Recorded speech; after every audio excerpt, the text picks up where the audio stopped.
that, when you consider some of the hard times other people gave her, they were resentful of the fact that this white girl came on the scene where there was a bunch of sisters that preceded her spanning decades that were big time, that deserved a lot of credit. When billionaires step out of the shadows, something big is about to change. And right now, that's exactly what's happening in Indiana. Rumors are swirling that Steve Simon, the quiet billionaire who runs Pacers Sports and Entertainment, has stopped playing the background role. Insiders say he's now personally involved in how the Indiana Fever operate day to day, who plays, who stays, and even who speaks. Fans are calling it the Simon takeover, and the timing couldn't be more suspicious. Ever since whispers started that Simon told his executives, "This is CCT from here on out," the entire Fever organization has looked different. They say when billionaires lose patience, jobs disappear. And if these reports are true, that might already be happening behind closed doors. Let's rewind for a second. Earlier this year, Steve Simon allegedly called a closed-door meeting with head... Main point, like I said, we are in the biggest moment in WNBA history.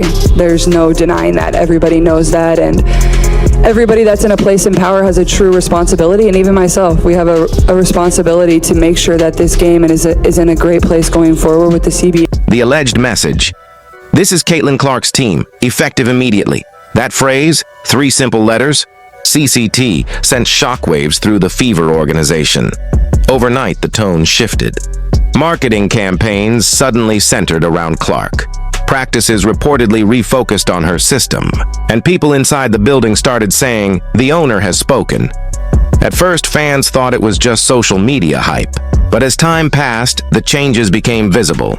Rotations adjusted, media access tightened, and internal decision-making started running through one office, Steve Simon's, and that's when the whispers began that Simon wasn't done yet. He didn't just want a team built around Clark, he wanted control. Several podcasters claimed that Simon's next move was quiet but bold, a directive to evaluate all leadership positions. Translation? Clean house. The rumor is that both Amber Cox... Can we be clear about this? If Caitlin Clark were not in the WNBA, we would not be talking about the WNBA. She is the only ticket draw in the WNBA. A large percentage of all tickets sold in the WNBA are so people can watch Caitlin Clark play basketball. No one cares about Angel Reese, should be drawing flies. Reportedly used the same word again and again, loyalty. An alleged internal memo even mentioned that full alignment with the organization's modern direction was now required. That phrase might sound harmless, but in corporate language it usually means get on board or get replaced. People who've worked under Steve Simon describe him as calm, polite, and terrifyingly decisive. He doesn't yell, he reorganizes, and according to multiple voices around the league, he's now doing exactly that in Indiana. One insider put it bluntly: Steve wants loyalty, not debate. And the person caught directly in that crossfire? The coach herself.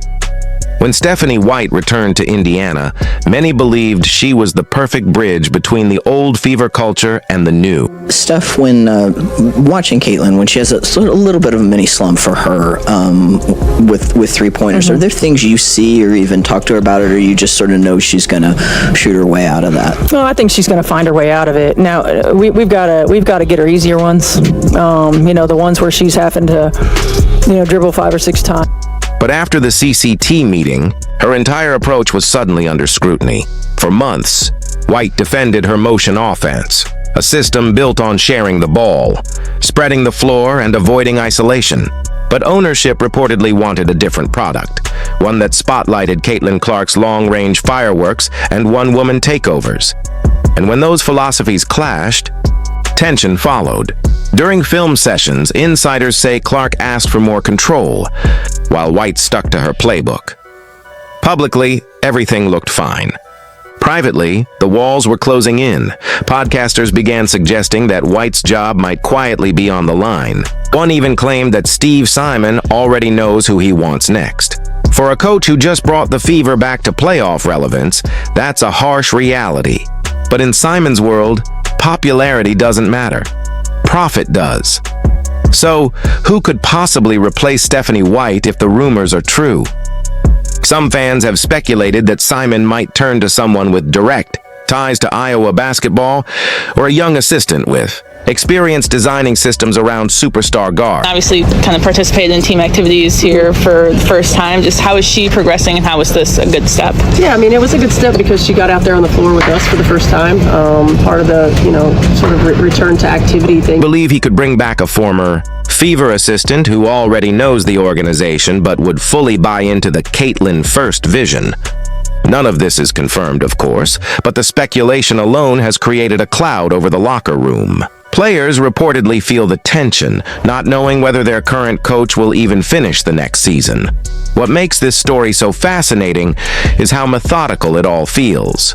No official statements, no public firings, no media leaks, just quiet moves, one after another, until the picture changes completely.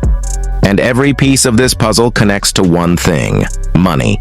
Whenever you're confused in sports, follow the money. It never lies. Since Caitlin Clark arrived, Fever sponsorships have exploded. Hy-Vee, Wilson, and local Indiana corporations have poured record-breaking ad revenue into Pacers sports and entertainment. One of the bizarre controversies of the last week is Caitlin Clark, who is the WNBA's only nameable star. Here, for example, is WNBA team owner Sheila Johnson. Here she is, ripping Caitlin Clark, and the Ticket sales tripled, merchandise sold out, and streaming platforms started bidding for Fever games. But here's the twist. Those deals are structured through Pacers Sports and Entertainment, not directly with the WNBA, meaning every dollar earned from Clark's success passes under Steve Simon's corporate umbrella. So when her highlights disappeared and the buzz slowed, the financial ripple was immediate. That's why insiders say Simon's sudden involvement wasn't emotional. It was strategic. He's not protecting a player. He's protecting an investment. A billion-dollar ecosystem powered by one 22-year-old phenom with a global fan base. And for someone who built his empire on malls, profits, and partnerships, there's one lesson Simon knows better than anyone. You protect what sells. All this boardroom drama hasn't gone unnoticed by the players. Several Fever fans online have pointed out that the body language during interviews feels off. I mean, people looked at the Cheryl Swoops of the world, the Maya Moores of the world, and others, and they said, yo, there was a bunch of people that came before her that did big things for the WNBA. I respect it. It is right. I appreciate it. But whiteness does. Veterans appear distant. Others avoid certain questions about team chemistry. And when one reporter asked about the new direction, players laughed nervously before changing the subject. Those moments might seem small, but longtime fans can tell something is shifting. This isn't just about X's and O's. It's about trust. Behind the scenes, sources claim the roster is quietly divided. One group believes in White's structure and accountability. Another believes the offense should fully unleash Clark. Neither side is wrong, but that split can destroy chemistry if it grows. And ironically, it may give Simon the excuse he needs to step in even deeper, all in the name of fixing the culture. Because when locker rooms fracture, ownership tends to rebuild from the top down. And if that means replacing people to stabilize profits, billionaires don't hesitate. At this point, it's hard to ignore the pattern. The same man who rarely appears on camera is suddenly making every decision that shapes the franchise. From media policies to sponsorship rollouts, Simon's fingerprint is reportedly everywhere. He's the one approving marketing language. He's the one deciding which executives stay. He's the one shaping how the Fever brand connects with Caitlin Clark's image. This isn't just an intervention anymore. It's a takeover. And what makes it even more chilling is the silence. No denials from Pacers Entertainment. No comment from the front office. No press conferences to set the record straight. Just an eerie calm, like the quiet before a storm. And maybe that's the strategy. Keep the noise down until every piece is in place. By the time fans realize how much has changed, the organization might already be completely rebuilt in Simon's image. So what happens next?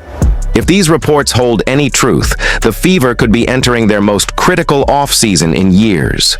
Every major decision, roster for our players and, building this league to make sure it's in a great spot for many years to come, because you all know I grew up as a huge fan of this league, and I'm going to do everything I can to make this the league that,